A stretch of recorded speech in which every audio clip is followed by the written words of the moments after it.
Okay, so let's have first the overview of Reading Intervention Field Practicum. So it is a strategic initiative designed to address the literacy challenges of struggling readers, particularly in early grade levels.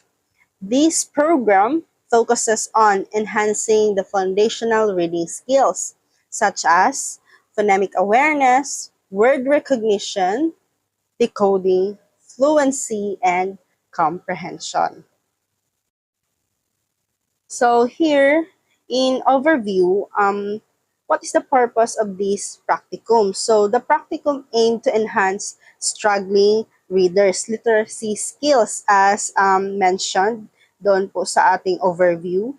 And also, I choose grade 1, 2, and 3 um, readers or struggling readers. And also, ano yung role ko as a teacher sa mga readers na yon? Ang role ko po is conducting assessment. So, the assessment is that I conducted pre-test. Then, after the pre-test, malalaman ko po if what are the interventions, ano yung mga plans ko para ma-address yung mga reading deficiency of my 3 or I should say 5 readers. Next, let's have activities and strategies of reading intervention field practicum. So first is letters to the school principals or OIC. And nag-send din po ako ng letter sa mga parents ng aking mga readers and also letter for our reading coordinator ng school. Then after that, I conducted a pre-test to know if saan ba or ano ba yung dapat na plan ko for that certain student na in-endorse po sa akin ng aming reading coordinator. So, dun po sa pre-test, malalaman ko na po kung ano po yung dapat na mga plan or interventions for them. Next is, yun na nga, let's have the reading intervention plan. So, we have 6 weeks for that reading intervention plan. And ito po yung mga reading intervention plan na ano ko po, nalaman nung pagkatapos na ng pre-test. I mean, hindi siya nalaman. Ito po yung mga plan ko na para ma-address ko po yung mga reading deficiency po ng mga aking readers. Okay, so let's have for my grade 3 assessment or intervention plan. Sa aking first week po is all about focuses on phonetics and sight words. And what is the purpose of this? It is recognition of phonics, patterns, and sight words. And format. I have a format which is phonics test with common CVC pattern, blends, and digraph words. And what are the procedures? So observe students reading aloud, noting which patterns and sight words they recognize easily and where they struggle. So for the second week, I have word families and rhyming words. So the purpose is to assess the ability to recognize and generate rhyming words and other word families. So what is the format? Word family flashcards with rhyming practice, and also I have a checklist of easily identified versus challenging word families. So what are the procedures? Provide flashcards, okay, common na po yan, and 4 word families, and have students identify or say rhyming words or keep track of the performance. So for my third week is that sight words in sentence. Since natapos na po tayo sa sight word test, let's have the sight words in sentence. So the purpose is to test the fluency with sight words in simple sentences. And the format is short sentence reading with high frequency sight words. And the procedure have students read sentences containing sight words, noting the fluency, match words to images, and to confirm understanding. So, let's have the fourth week. So, context clues and small group reading. So, since my grade 3 ay tatlo po sila, so they have small groups of reading. So, this is to evaluate use of context clues and known words in reading comprehension. Since we have a level of comprehension, so doon po, nag-start po ako sa mababa, which is the literal. And then, it is a short passages with unfamiliar words using context clues. So, hindi po na pinapabasa ko lang agad-agad, but I explained also what are the context clues sa kanilang tatlo.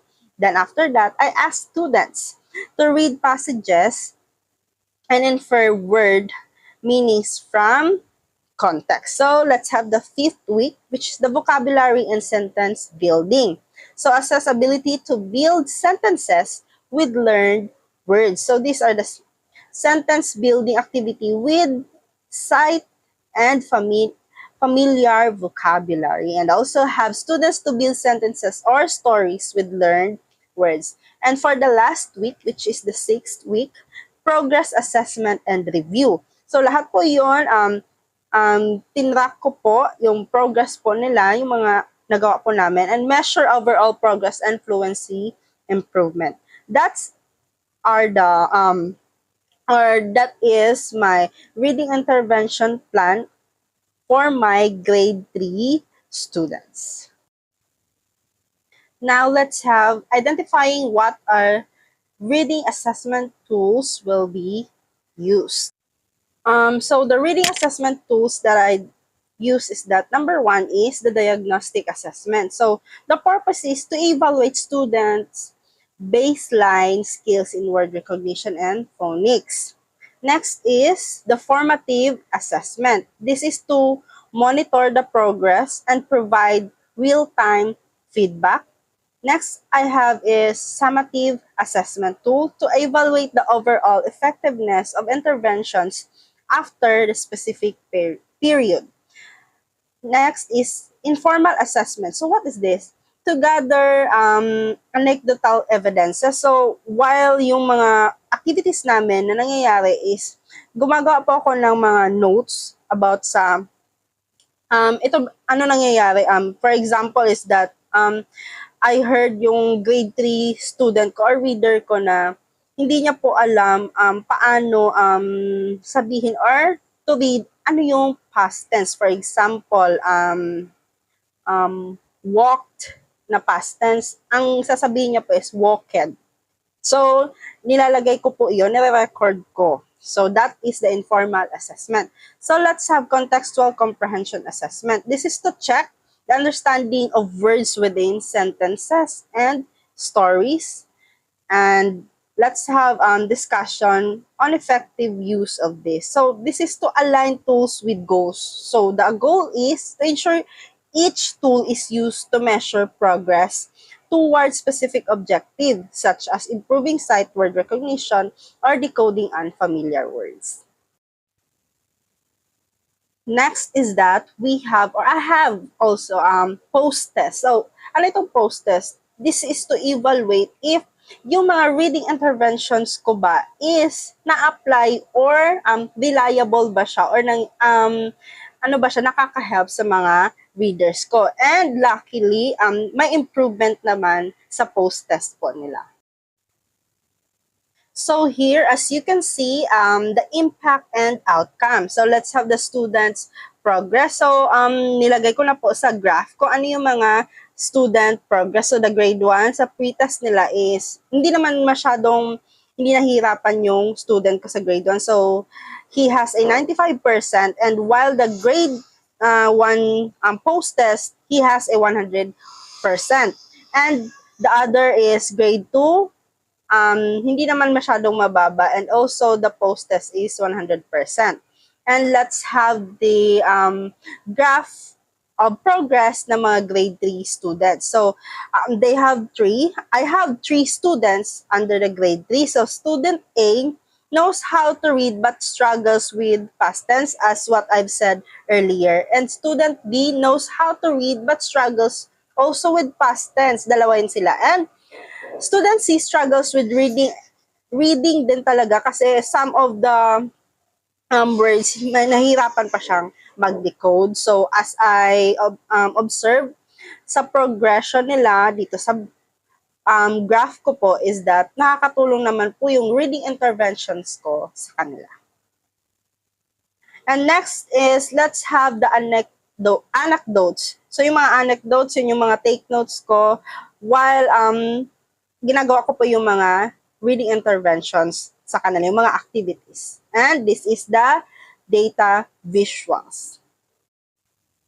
So, let's have the challenges. So, number 1 is that common issues. So, what are the common issues? As I observe is that managing different reading levels within a group. Kasi iba-iba naman sila. They have unique skills and limited classroom or time or resources. Kasi nga, every vacant ko lang po nagagawa yung reading interventions ko po sa kanila. And minsan madaming activities, and other issues is that absences. And next is behavioral issues during the sessions. Like, hindi nagka-focus sa interventions or yung tutoring one-on-one namin. So, that is the common issue. So, gumawa po ako ng solutions para ma-address po yon. And luckily, parang na-enhance naman po sila because of that solutions na mga pinoprovide ko po. Next, let's have the reflection and lesson. So, the reading intervention field practicum journey has been transformative as students made remarkable progress through tailored lessons and consistent practice. I learned the importance of adapting to each learner's needs and fostering confidence, deepening my commitment to helping every child succeed. That's all. Thank you.